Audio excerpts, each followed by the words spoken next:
Reciban todos ustedes la más cordial bienvenida a este evento por parte del director de este plantel educativo, el maestro Lorenzo Ángel González Ruiz. Desde el Círculo de Periodistas y Escritores de Jalisco, Asociación Civil, agradecemos su presencia y saludamos la participación en esta mesa del exgobernador de Jalisco, Emilio González Márquez, del abogado y defensor de los derechos humanos, Virgilio Rincón Salas, del periodista Juan Carlos G. Partida y del moderador de esta mesa, el también periodista Alberto Osorio Méndez. Es notoria la pluralidad con la que queremos tener este conversatorio sobre la libertad de expresión y los riesgos del periodismo. Agradecemos al maestro Lorenzo Ángel González Ruiz, director de esta emblemática Escuela Preparatoria de Jalisco, que celebra 111 años de existencia, su amable hospitalidad. Asimismo, destacamos la presencia de la maestra Idolina Cosío Gaona y del director del Diario de Guadalajara, Roberto Cuenca Vázquez. En México, la libertad de expresión está protegida por nuestra Constitución, que nos otorga la libertad de escribir y publicar sobre cualquier materia, libertad que no se puede restringir por vías o medios indirectos. Sin embargo, muchos de ellos desde el poder tratan de callar, restringir, cooptar esas voces que vigilan y señalan los excesos que se cometen cuando desde la cumbre de sus ladrillos el vértigo de la lisonja y el servilismo los marea. Durante mucho tiempo en México, desde el poder, el acceso al papel para imprimir era restringido para quienes eran críticos del sistema. Hoy, ese control lo ejercen los responsables de comprar la publicidad oficial, que castiga y premia la forma en que los medios se expresan de los que tienen el poder de la nómina y el presupuesto. Desde el año 2000 a la fecha, Artículo 19 ha documentado 174 asesinatos de periodistas en México, en posible relación con su labor. En esas condiciones es que se ejerce el periodismo en México. La libertad de expresión no es un lujo ni un adorno democrático, es la voz del alma colectiva, el derecho de un ciudadano a decir lo que piensa, de un periodista a documentar lo que ocurre y de una sociedad a desafiar a sus gobernantes. En Jalisco, el acoso judicial y la intimidación también están presentes. Este año se han iniciado 6 procesos legales contra comunicadores, y aunque la Comisión Estatal de Derechos Humanos ha emitido medidas cautelares, las garantías siguen siendo frágiles. Recordemos episodios recientes, cuando un exgobernador calificó de chantajistas y pillos a directivos de medios locales por la publicación de que no le agradaron. Estas descalificaciones no son simples exabruptos, son advertencia de vulnerabilidad que enfrenta el periodismo libre. Esta aula magna, y bueno, yo no los acomodé, se acomodaron solitos. Llegó Emilio González Márquez, exgobernador de Jalisco, y dijo: yo voy a la extrema derecha, ¿me permites? Luego… ¿Qué es la extrema izquierda viéndolo desde allá? Pues es cuestión de enfoques y justamente eso es lo que vamos a discutir este día. Luego Virgilio, como es un buen amigo, me dice: ¿puedo estar cerca de ti? Adelante. Juan Carlos G. Partida, corresponsal de La Jornada y un gran amigo también, me dice: bueno, déjame la extrema izquierda, ¿no? Y es cuestión, efectivamente, como lo apunta Virgilio Rincón, de ópticas. ¿Quién está en izquierda? ¿Quién está a la derecha?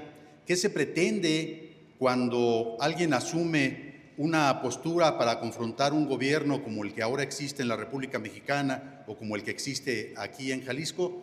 Emilio González Márquez, él es un contador público, exdirigente del desaparecido Partido del Gallito, del PDM, los anarquistas que se decían en ese momento así, el mismo organismo que tenía su sede en la zona de Los Altos.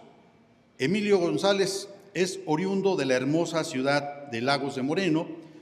Gracias Beto, un gusto estar aquí con ustedes.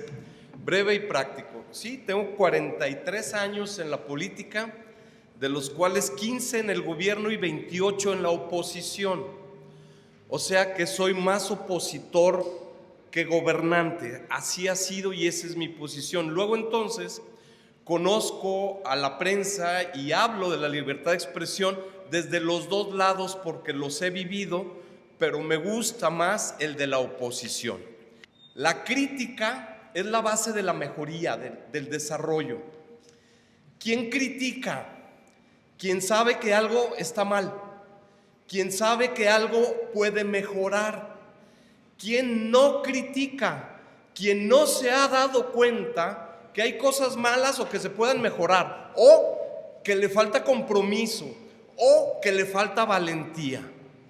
Y de expresarlo, entonces, para mejorar, primer paso, hay que criticar. Si te quedas en la crítica, ya estás haciendo bien. Al gobernante no le va a gustar, pero la va a escuchar. Al directivo de la universidad no le va a gustar, pero la va a escuchar. Así es que la crítica de por sí ya trae algo positivo. La no crítica no trae cosas positivas. Segundo, si además de criticar propones en aras de tu libertad de expresión, se está dando un paso adelante. Hay que criticar y hay que proponer. Como segundo. Tercero, hay que argumentar, hay que debatir.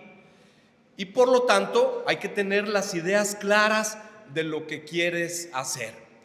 La crítica puede ser incómoda, sobre todo para los grupos poderosos. ¿Quiénes son los grupos poderosos? El gobierno, siempre lo ha sido. No le gusta la crítica. Primero el gobierno. Pero resulta que no solo el gobierno es un grupo poderoso.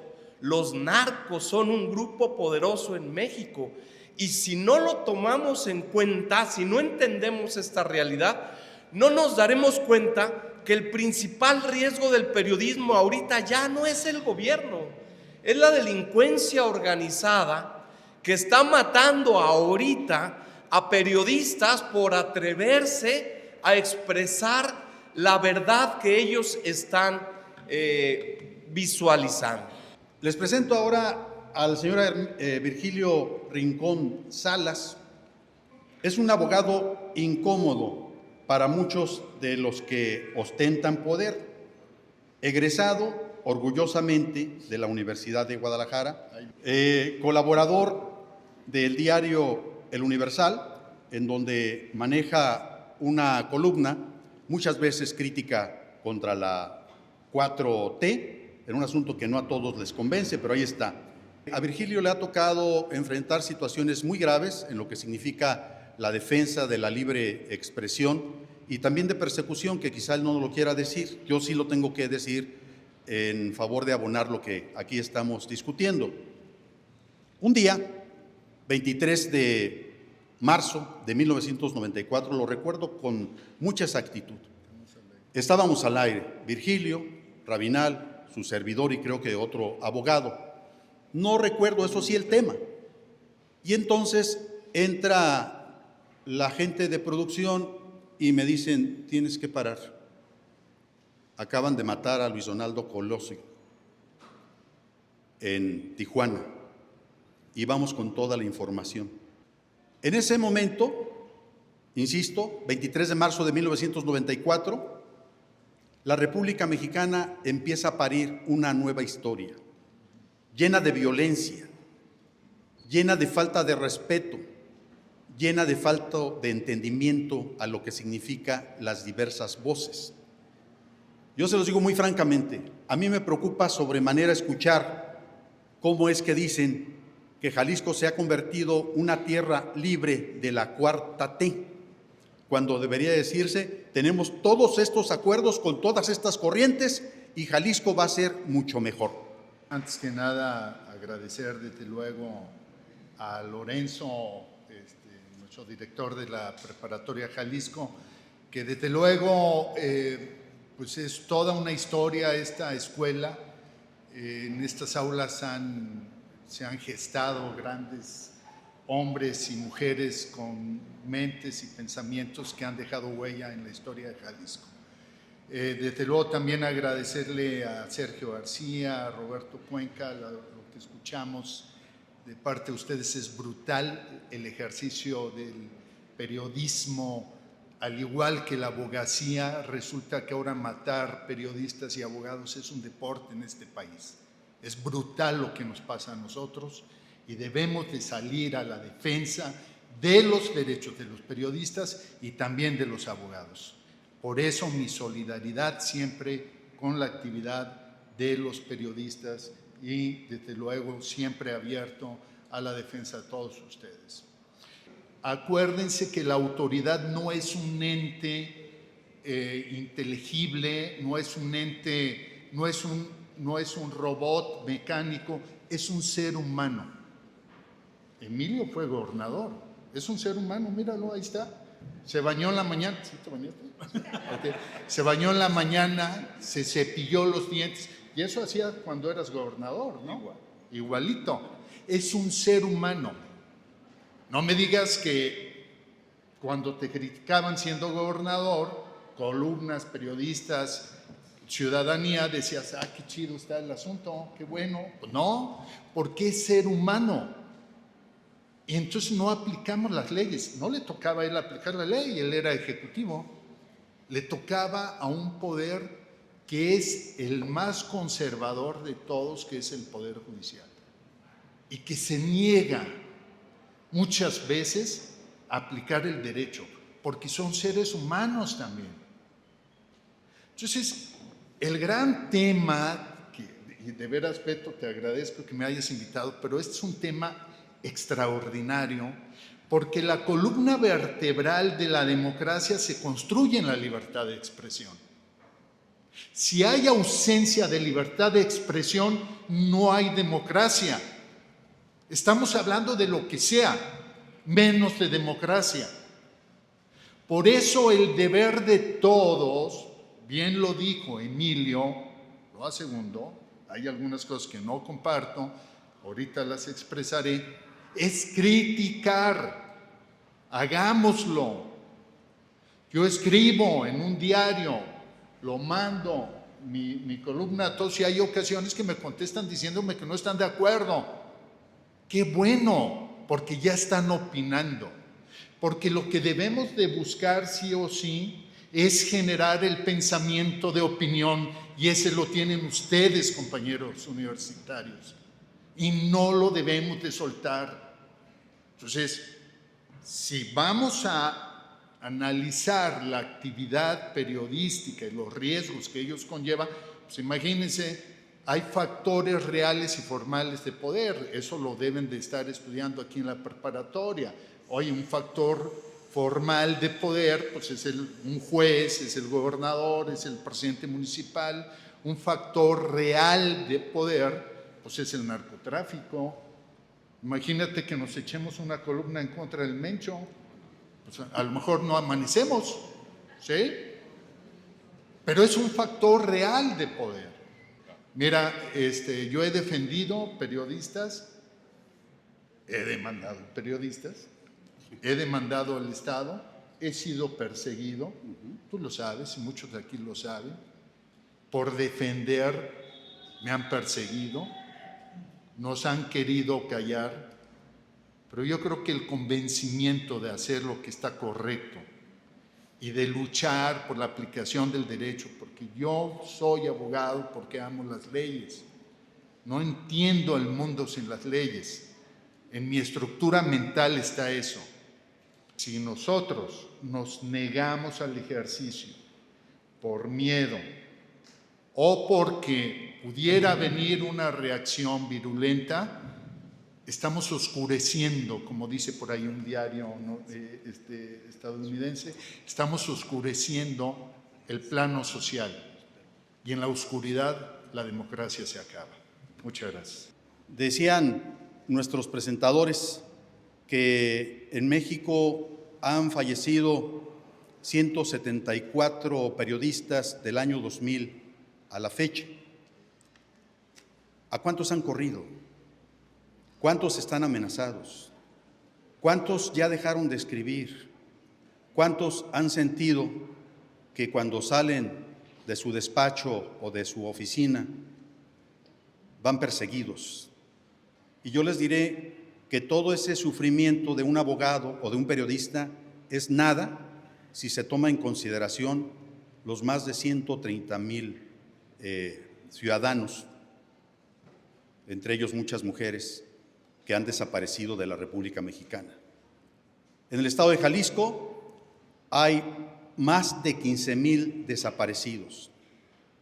Son 15,000 familias que viven el duelo y no somos capaces de levantar una voz en conjunto para detener eso. Hay algunos periodistas que sí se atreven a presentar crónicas para el entendimiento de lo que está sucediendo o para tratar de ubicar dónde pueden estar los acuerdos que requiere la sociedad. Por eso, para mí, es un gusto que esté con nosotros Juan Carlos G. Partida, corresponsal del diario La Jornada, periodista especializado en investigación, ex colaborador del Diario del Noroeste, ex jefe de información de La Jornada Jalisco, uno de los pocos comunicadores que le da por ejercer en sus piezas periodísticas el género de la crónica, pero además lo hace bien, lo hace con gusto por comunicar.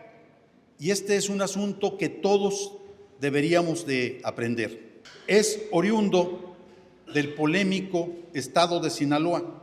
Quizá por eso es una de las personas que mejor conocen de los riesgos que se corren como reportero, justamente en las coberturas sobre narcotráfico, delincuencia organizada y el otro tipo de cobertura que siempre ha sido de alto riesgo, el sacarle los trapitos al sol de cualquier político, de cualquier partido y en cualquier momento.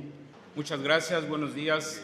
Agradezco la invitación de Alberto, saludo con mucho gusto a mis compañeros de panel, a las autoridades universitarias y en primerísimo lugar pues a los estudiantes. Yo soy egresado de aquí de la Preparatoria de Jalisco, mis hijos son egresados de la Preparatoria de Jalisco, así que hasta cierto punto y de cierta manera también me siento pues como en casa, ¿no? Aquí 3 años de mi vida estuve cotidianamente asistiendo.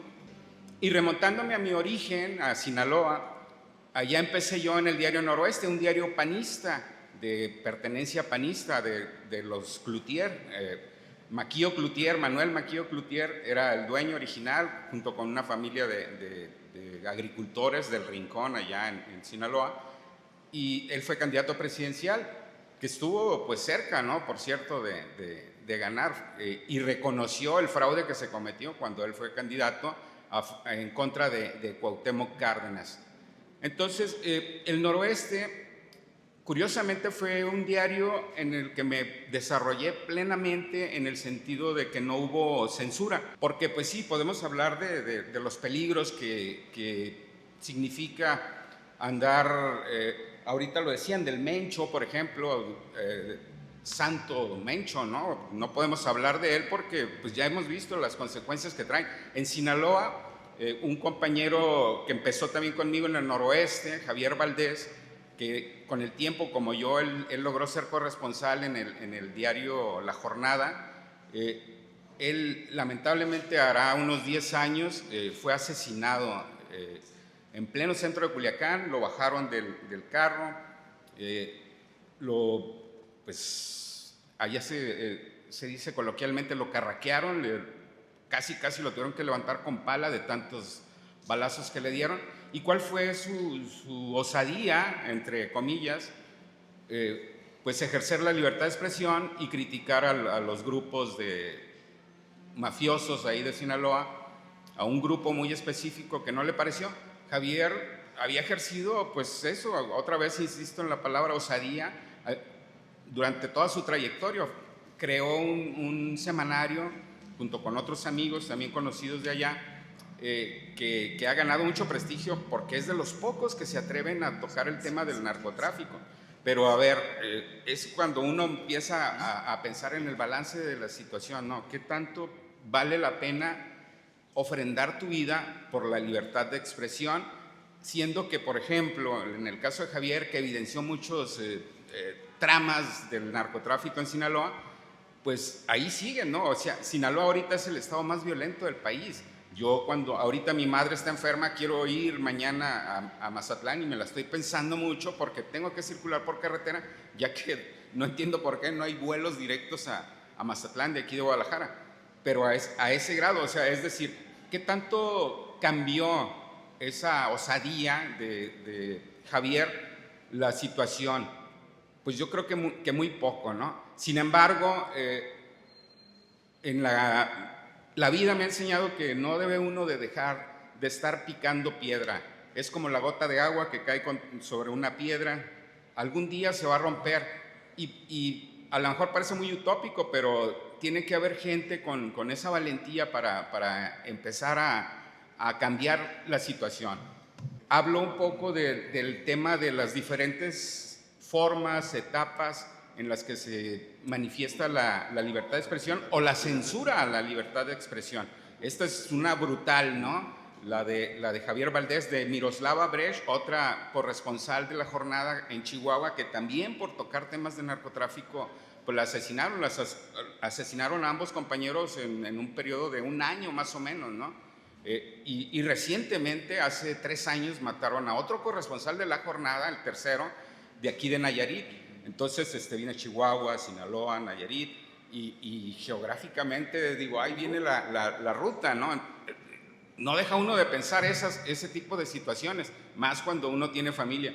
Pero bueno, yo tampoco voy a presumir de que he sido un personaje muy aficionado a revelar secretos de la mafia. Trato de evidentemente dar respuesta en notas informativas a lo que ocurre. El Rancho Izaguirre, que todos vimos lo que sucedió ahí, un centro de entrenamiento del Cártel Jalisco Nueva Generación, etcétera. Pero sí, apenas es una manera de autoprotección, pues tratar de ir como con la oleada informativa entre varios medios, porque cuando uno trata en ese sentido muy particular de ser novedoso, pues ahí están las consecuencias. A lo mejor parece cobarde de mi parte, pero pues más vale prevenir, ¿no? En ese sentido.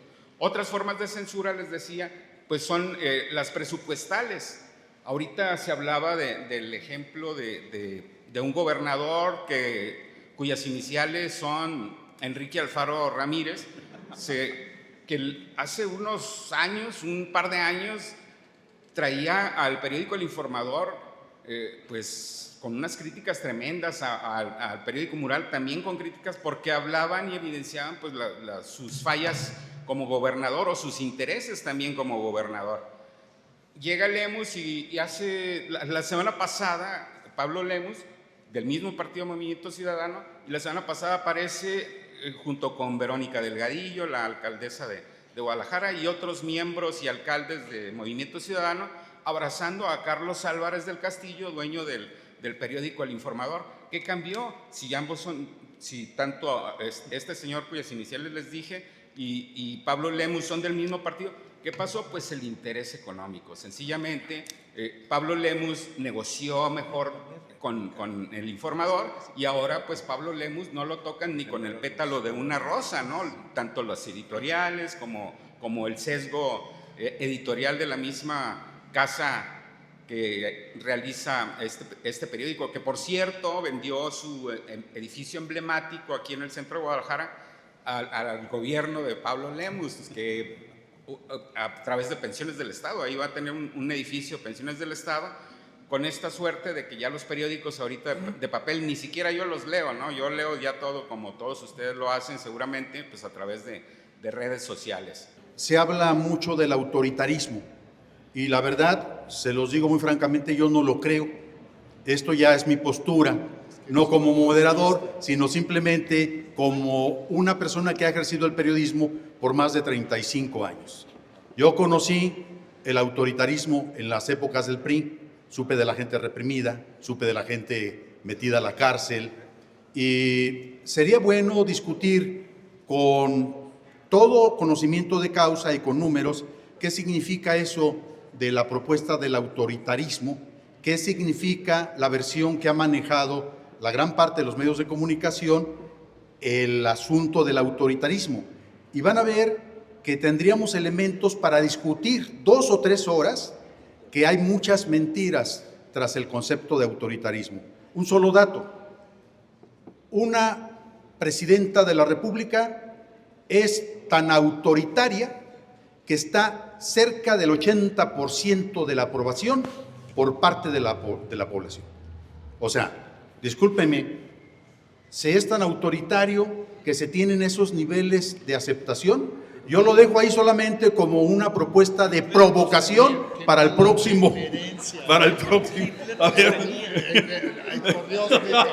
Muchísimas gracias. Hasta luego. Conversatorio, libertad de expresión y riesgos del periodismo. Círculo de Periodistas y Escritores de Jalisco, El Diario de Guadalajara, Escuela Preparatoria de Jalisco, Revista Cuarto de Guerra y Coloquio Internacional de Periodistas y Escritores.